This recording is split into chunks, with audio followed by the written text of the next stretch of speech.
तो Pushpa the rise को मैंने थिएटर में नहीं देखा और एक तरीके से ये मेरा रिग्रेट है कि ये मास एंटरटेनर मैंने थिएटर में जाकर एक्सपीरियंस नहीं किया, इसलिए मैं इसके सेकंड पार्ट का बहुत ही बेसब्री से इंतज़ार कर रहा था। और इसका आज ग्लिम्स आया 3 मिनट 15 सेकंड का, जिसका 2 दिन पहले ही अनाउंसमेंट हो गया था 15 सेकंड के एक टीजर से। समझ रहे हो किस लेवल पे जाकर मार्केटिंग हो रही है इस मूवी की, और मुझे ये बहुत पसंद आ रहा है। बात करूं इस ग्लिम्स की, तो इस ग्लिम्स को 4 अलग अलग भागों में बांटा गया है। सबसे पहले भाग में हमें बताया जाता है कि पुष्पा जेल से भाग चुका है, उसे 8 गोलियां लगी हैं और वो मिल नहीं रहा है, लेकिन उसका एक शर्ट मिला है जो खून से सना हुआ है, जिसे पुलिस वाले रिपोर्टर्स के आगे दिखाते भी हैं। दूसरे भाग में ये न्यूज़ ब्रेक होने के बाद हमें जनता का हाल दिखाया जाता है कि जनता पगला गई है, जनता हड़ताल कर रही है, जनता प्रोटेस्ट कर रही है, जनता दंगे कर रही है पुलिस के खिलाफ, ये सोचकर कि पुलिस ये सारा नाटक रच रही है ताकि वो पुष्पा को फाइनली मार पाए।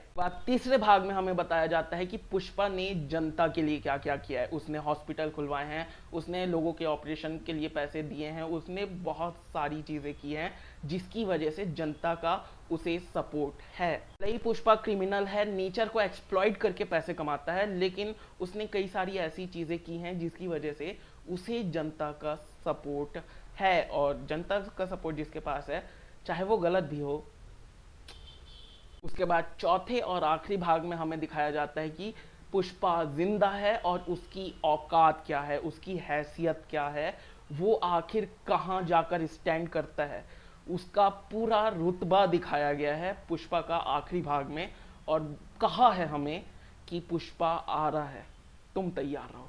यहीं पर हम पुष्पा के उम्र में डिफरेंस भी देख सकते हैं, क्योंकि जो सीसीटीवी कैमरा का फुटेज था उसमें पुष्पा के सफ़ेद बाल हैं, वो थोड़ा बूढ़ा दिख रहा है, और उसके जस्ट बाद वाला जो क्लिप था शायद पुलिस स्टेशन वाला, वहाँ पर पुष्पा के पूरे काले बाल हैं, वो जवान हैं और अपने एटीट्यूड में है।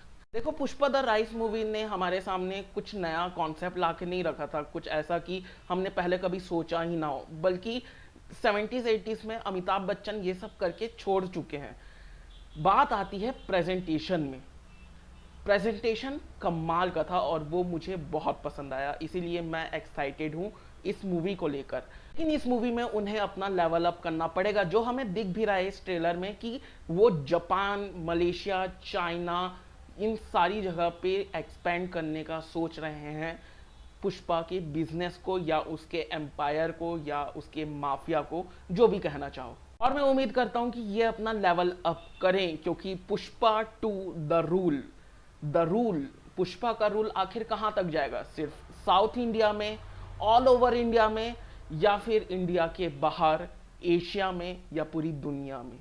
कहाँ तक ये चीज़ जाती है और कहाँ तक ये एक्सपेंड करते हैं, ये देखने लायक होगा, मैं उम्मीद करता हूँ कम से कम। बाकी ये सारी चीज़ें वो थी जो मैंने नोटिस की इस ग्लिम्स में।